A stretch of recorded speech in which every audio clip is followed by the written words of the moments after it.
Mr. Secretary, if I could change gears just slightly.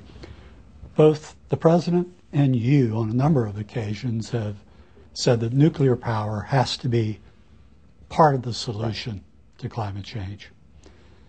But also the administration has made it very clear that the Yucca Mountain nuclear waste repository is a dead letter. Mm-hmm. You have nuclear waste from power generation piling up at the nation's 110 plus nuclear stations. You also have huge amounts of high-level waste at Hanford and the other nuclear weapons sites. Right. You also have contractual agreements to take this waste, mm-hmm. both the nuclear plant waste and the high-level waste. How are you going to avoid exposing U.S. taxpayers to lawsuits from power companies, mm-hmm. from the states where these waste sites are located, who have a legitimate legal argument that the U.S. is not living up to its obligations? Well, first, let's talk about the civilian waste.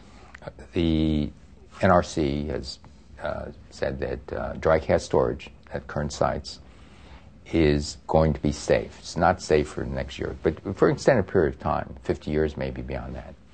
And so one could say, all right, if we guarantee that this material, the dry cask storage at these sites, we might think of shrinking a little bit the number of sites, but if it's going to be safe environmentally, and then we also want it to be safe for security reasons, non-proliferation reasons,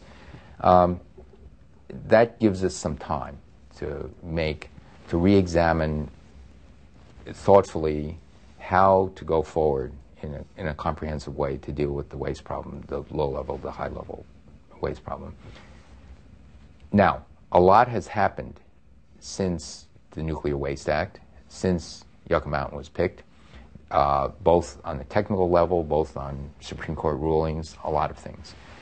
And so this is the major reason why we're asking a blue ribbon panel to be, it's the last stages, hopefully soon it will be announced, to step back and say, take a look at, number one, what do you see coming on the horizon in the next 50 years in terms of nuclear technology?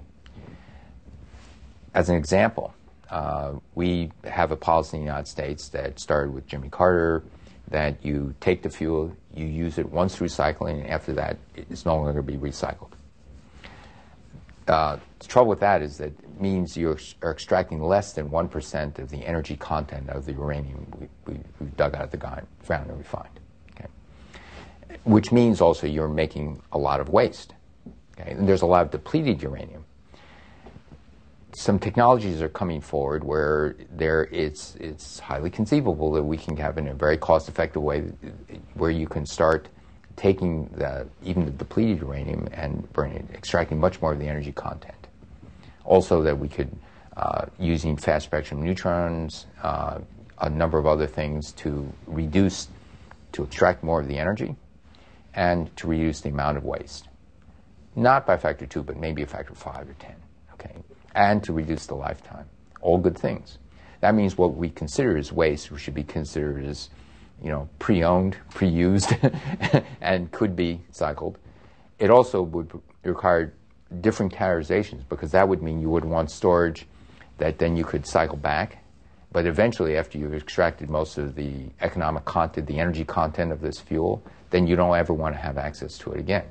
That becomes a different requirement on the waste repository. One that would be a temporary, a couple hundred years, and another would persist forever, which actually would then open up, a different, better geological sites. So we want this blue ribbon panel to just step back and say, make some reasonable assumptions of what we know today, what we didn't know 25 years ago, and then look at different types of geological sites for what you might think. Not to pick a site, but just different classes, whether they're the type in Yucca Mountain, whether the type of salt type flats or clay-like depository. So this is a way that you can actually go forward in a much more scientific, rational way. The one-size-fits-all site that was chosen years ago is, quite frankly, not the ideal site, because for the very longest-term storage, it's we don't really know, if over 1 million years what happens. Mr. Secretary, no state wants a nuclear waste site in their state. Do you envision at some point someone has to decide that, even though you were talking about reprocessing, right, and that in itself is somewhat controversial, because one of the things produced in reprocessing is plutonium, and there are non-proliferation risks. So right.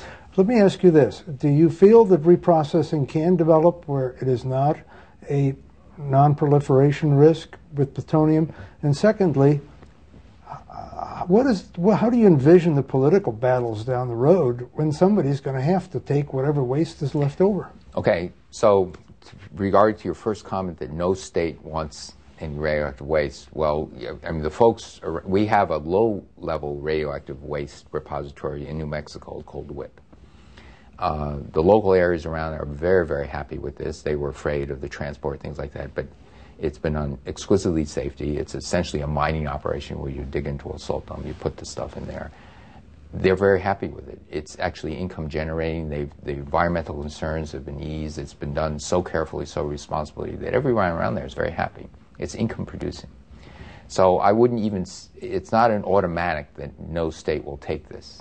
Okay, if you show you can do this in a completely responsible, environmentally safe, protective way, it's not a given that certain states might not want it. Regard to the proliferation issue, I think you hit a very important point. The countries that are now reprocessing use a modified version of a process the United States invented in the 50s, called the Purex process. It takes out of the spent fuel, it creates a stream of plutonium and plutonium oxide. Once you create a stream of plutonium, that, if gotten in the wrong hands, could make an atomic bomb. Okay?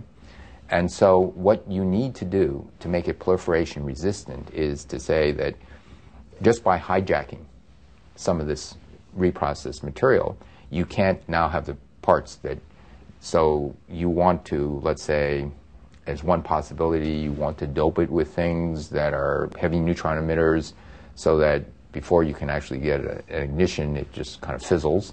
You